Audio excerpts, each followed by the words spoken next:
Part 1. You'll hear a student asking for advice on her accommodation. First, you have some time to look at questions 1 to 6.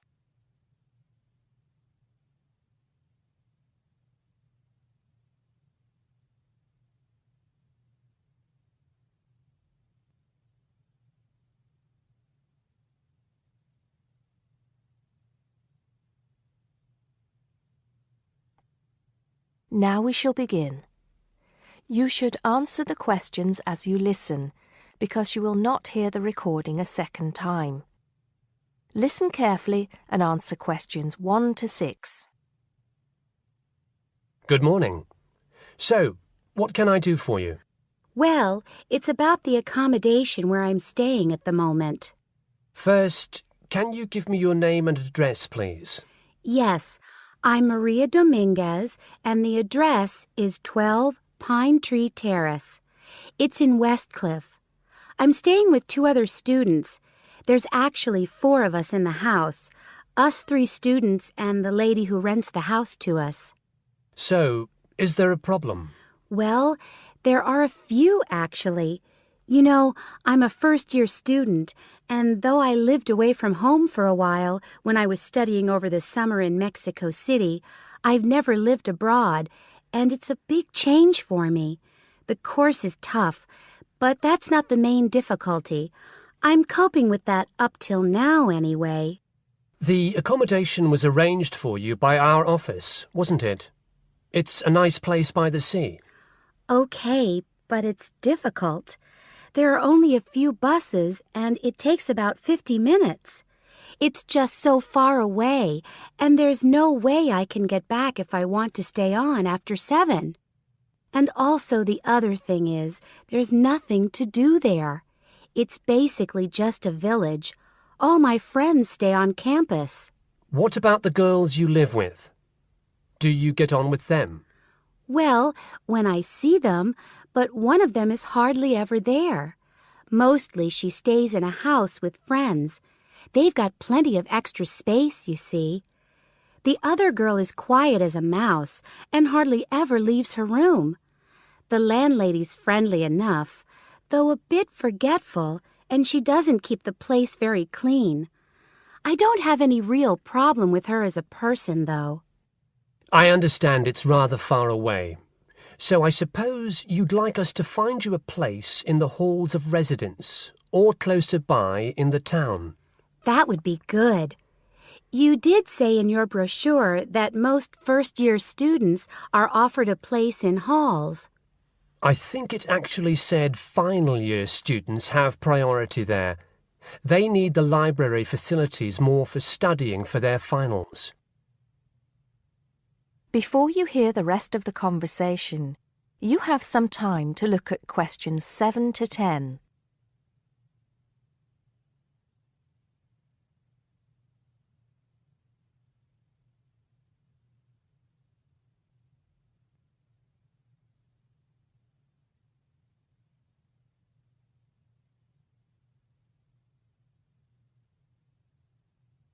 Now listen and answer questions 7 to 10.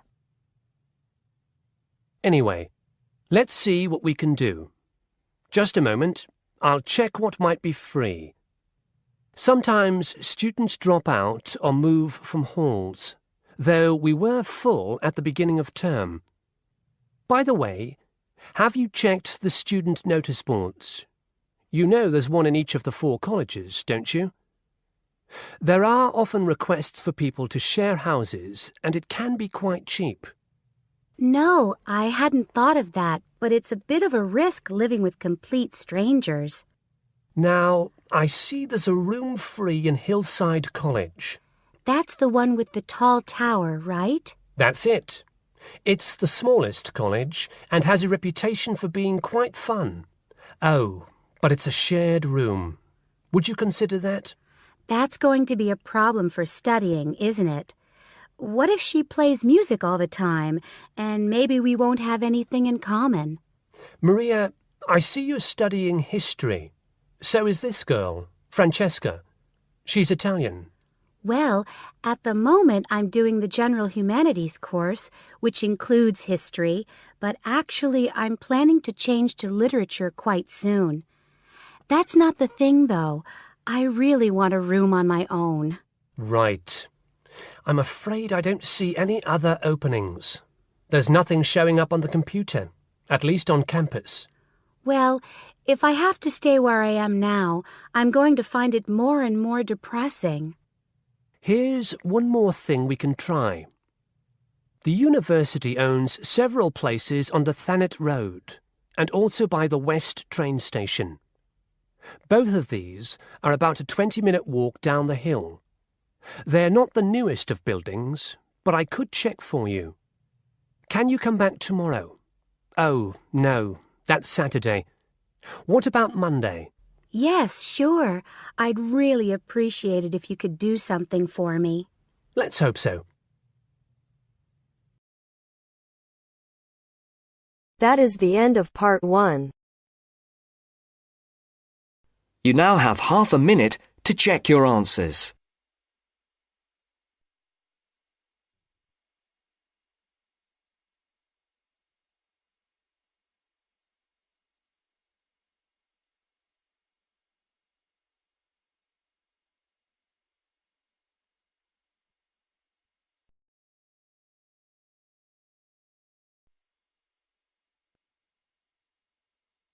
Now turns to part 2. Part 2. You will hear a conversation between a travel agent and a customer. First, you have some time to look at questions 11 to 17.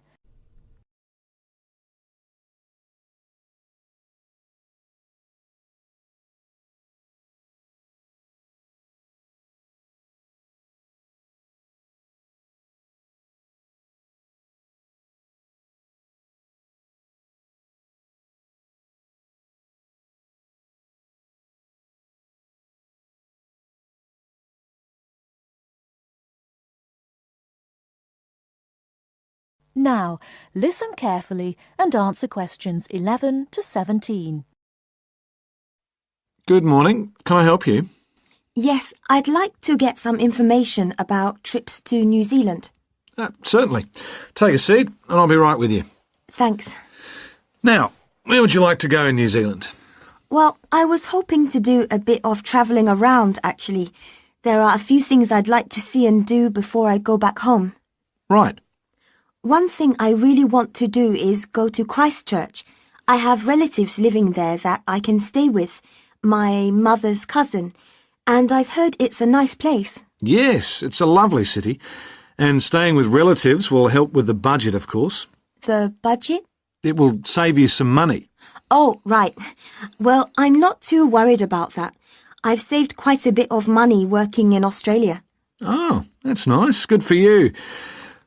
Well, you know that New Zealand consists of two main islands, the North Island and the South Island, and Christchurch is on the South Island.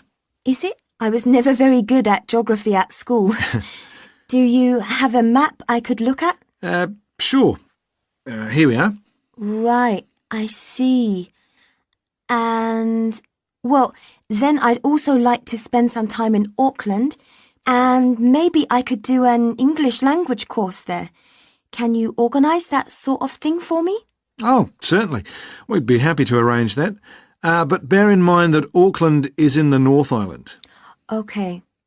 And I'd also like to do some skiing or maybe even some snowboarding. I hear New Zealand is a great place for that. Yes, absolutely. But you should go to Auckland first for your studies, and then you can get the ferry across to the South Island and take the bus down to the snow. Oh, I don't like boats very much. I'm not much of a sailor. I think I'd prefer to fly. Right. What about joining a walking tour? That could be really fun. Not sure about walking, but joining a tour might be a good way to travel because then I might make some friends my own age. Now, let's get some details. Can I have your name, please? Yes, it's Su Ming Lee, but you can call me Sue. OK, Sue. And what's your address here in Melbourne? I'm living with my aunt in the suburb of Kew. It's 29 Lock Street. That's Loch, not Lock. Do you have a phone number that I can get you on? The best thing would be if I give you my mobile. I always have it on me. It's 0402 558 992. OK. And when do you want to travel? Because you'll need to be down south in July or August. Oh, yes, of course. That's winter, isn't it? So I better go to Auckland in May. Yes, let's say departing from Melbourne on the 1st of May, that's a Saturday, and then you could begin your course on Monday the 3rd. That sounds great. And how long would you like to study for? A month, 2, 3? What do you think? Well, I'll probably need more than a month. What about 8 weeks until the end of June? Fine. I'll see what I can do. Oh, and how would you like to pay for this? On my Visa card, if that's possible.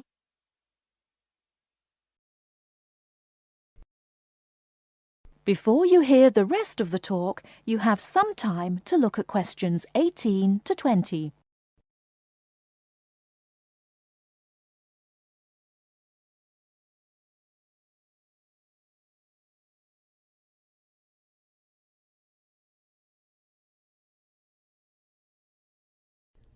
Now listen and answer questions 18 to 20. Hello, Sue. It's Angelo from Cosmos Travel here. I've booked your flight and I've found you an English college called the Harbour Language Centre. Great. Where exactly is that? Well, have you got that little map I gave you yesterday? Yes? You see where the harbour is with the 3 wharves and the water? Yes. Got that? OK, there are 2 parallel streets. Quay Street, that's Quay, and Customs Street. The building where the college is located is on Quay Street, opposite Prince's Wharf. Right. Got it. And what about accommodation? Well, I've booked you into a hotel for the first 3 nights, and then the accommodation officer will find you a family to live with. Good. And where's the hotel? It's a short walk from the college, on the corner of Queen Street and City Road. Which corner exactly? On the left-hand side as we're looking at the map. OK, near the little park. Yes, that's right. And what about a good bookshop? I'm going to need to buy a dictionary and some English books. Yes, well, I believe there's a really good language bookshop on the corner of Customs Street and Queen Street. It's near the college, so that's pretty convenient. Thank you so much. You've been really helpful. That is the end of part 2. You now have half a minute to check your answers.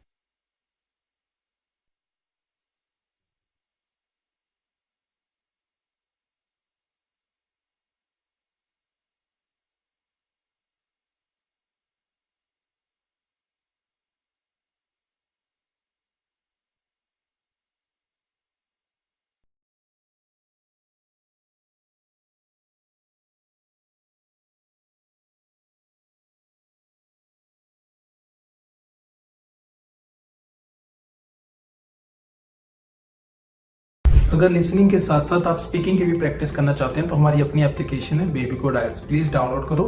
App Store और Play Store दोनों पे available है और link description में भी हमने डाल दिया है।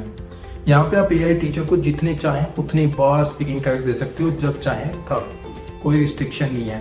और अगर आप चाहते हो कि टीचर आपको आपके बैंड स्कोर बताए, आपकी मिस्टेक बताए और कैसे आप 5 बैंड से 7 बैंड इंप्रूव कर सकते हो, तो प्लीज यूज करो मेरा promo code IELTS50। Do not forget my promo code is IELTS50.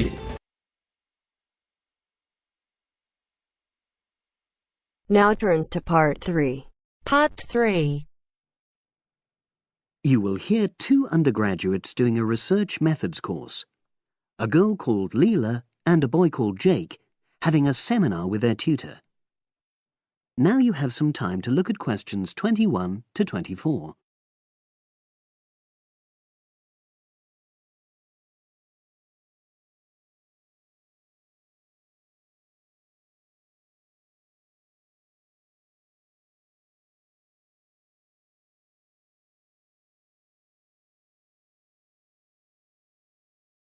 Now listen and answer questions 21 to 24. So, the task I gave you both was to choose an article about a small-scale research project. Yes. You were then required to try to reproduce the research procedures in your own context, i.e. try it out for yourselves. Yeah, and that's what we've done. Great. So I'd like you to tell me a bit about the article and why you chose it. Well, the article's written by 2 university lecturers who had started using crosswords to help their students revise terminology for exams. And the crosswords were designed and set on computers. And we selected the article because, well, it seemed an accessible topic, even though we weren't familiar with the technique. You know, using IT to design crosswords for higher education. That's a good reason. So these lecturers wanted to see how well this innovation was received by their students. Yes. So how did you go about reproducing the research? Well, we drew up a list of terms from one of our own modules and designed a crossword for revising these terms. Then we asked our classmates to try out the crossword and give us feedback, their opinions on how they felt about using the technique. Was it easy to find participants? It wasn't easy at first, but then we convinced them that by taking part in the research, they were actually benefiting themselves by preparing for an exam which is coming up later this term. And it worked. Good. So how did you find out what the students thought about doing the crosswords? A questionnaire. The original article used a 2-page long questionnaire. There were lots of excellent questions on it, but the whole section on difficulties using IT is now obsolete. Old-fashioned even though it had only been written a couple of years ago. So you designed a shorter version? Yeah. Then we sent it to the 40 students by email and got 28 replies. I was taken aback by the fact that everybody we talked to thought this was a good return. I mean, the responses were well written. People had taken a lot of care, but I was really disappointed with the low numbers. Yes, an important lesson to learn for an apprentice researcher. Yeah. Now you have some time to look at questions 25 to 30.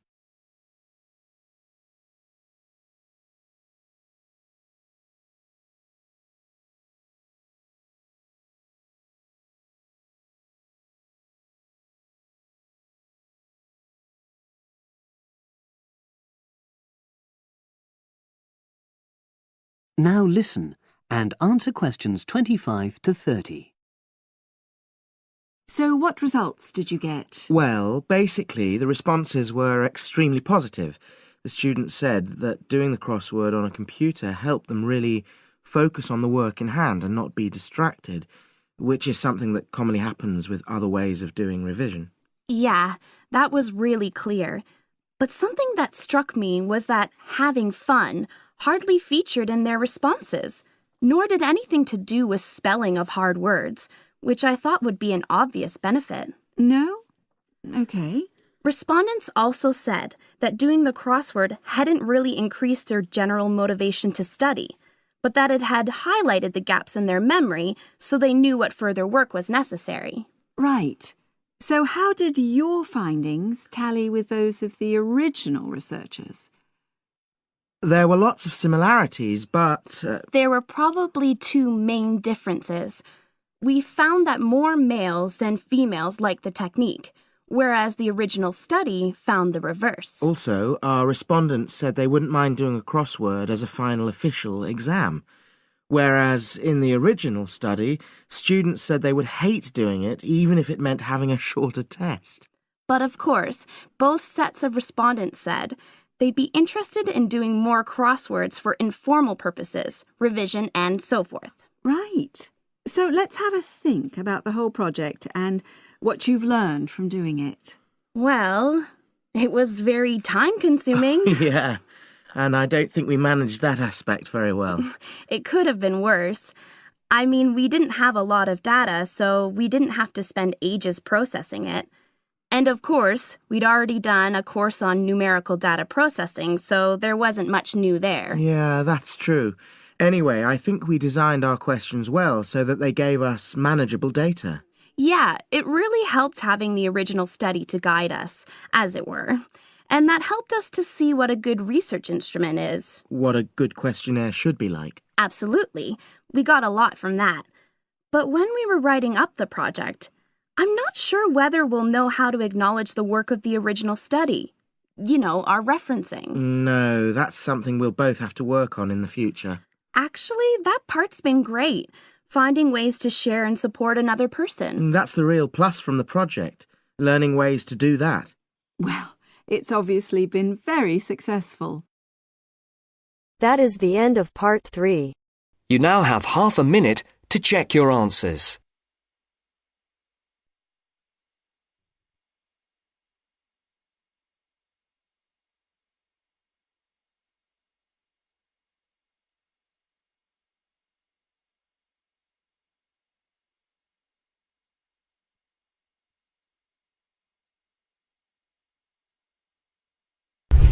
अभी तक baby code app download नहीं की वो यहाँ पे सिर्फ speaking listening reading writing सारे के सारे फ्री में मॉड्यूल अवेलेबल है, वो भी लेटेस्ट कंटेक्स्ट के साथ। और तो यहाँ पे आईएलटीएस की लाइव क्लासेस भी देते हैं INTP अप्रूव्ड टीचर फ्री में।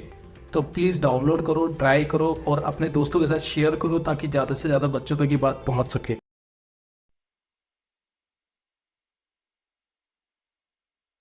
Now turns to part 4.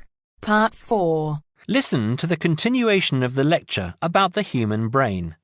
Look at the diagram before you listen. First, you have some time to look at questions 31 to 40.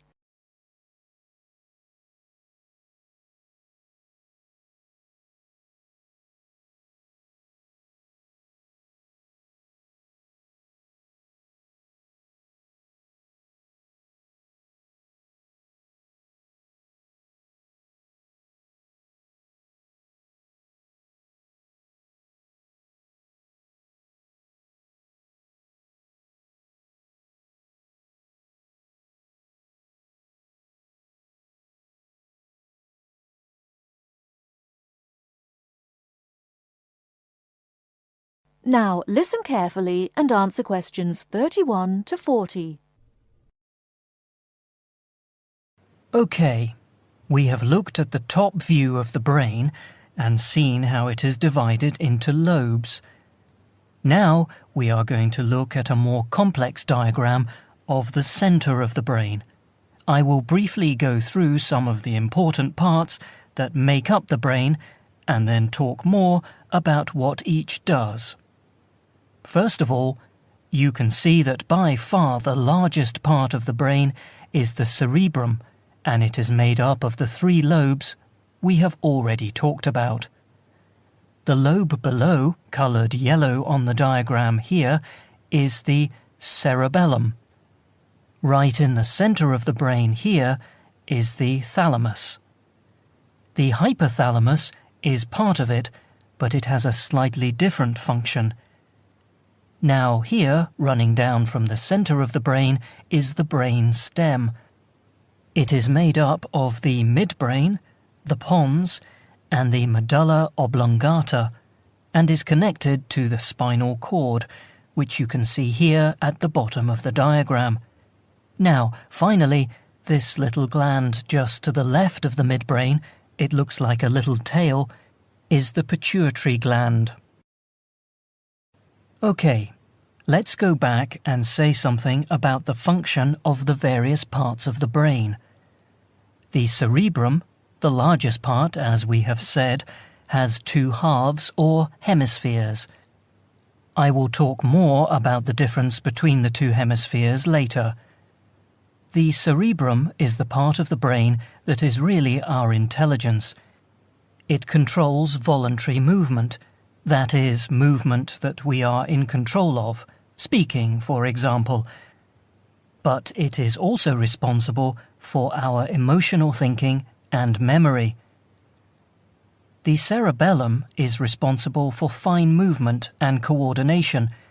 It helps us with balance, for example, and to understand where we are in relation to space around us.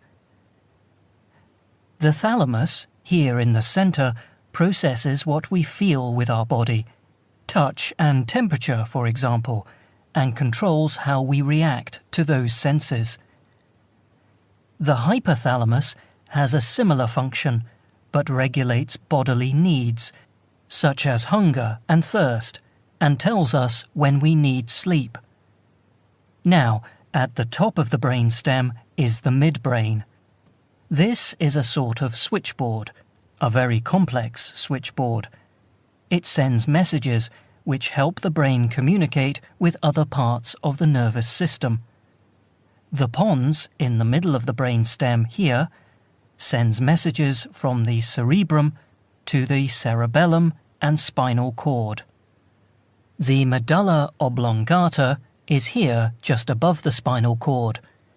It regulates essential bodily functions, like breathing and the rate of our heartbeat. The spinal cord is part of the central nervous system and runs down inside the spinal column. It connects the brain to nerves that go to the rest of the body. Now, the pituitary gland, this little gland, has a hugely important function. It releases hormones to the body that regulate all sorts of things. How quickly we grow, and the size we grow to, the rate at which we age.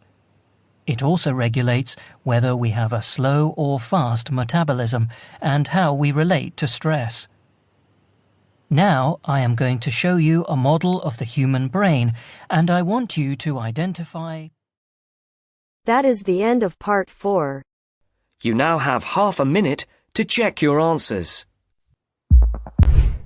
अभी तक baby code download नहीं की? यहाँ पे लाखों बच्चे free में आइल्स clear कर रहे हैं with the help of baby code IELTS. तो link in the description. Try करो.